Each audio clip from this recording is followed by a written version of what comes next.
Eto, naša planeta dolazi do kraja. Sve što se do kraja desilo, a osobito za ovo kratko vrijeme, sve nevjerovatno brzo prolazi. Hvala Bogu da je tako.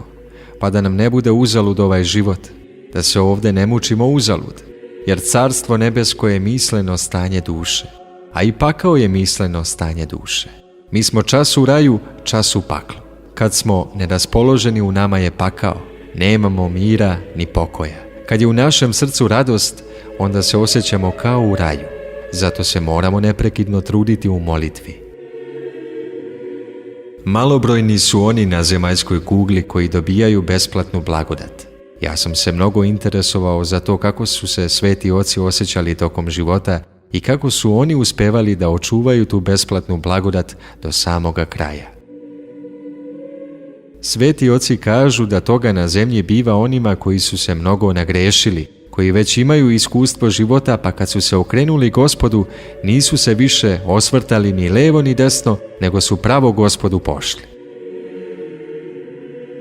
I sveti apostol Pavle kaže da je Marija Egipćanka i mnogi drugi kad su se okrenuli Gospodu, ostali su sa njim. Mi još nismo dostigli taj stepen.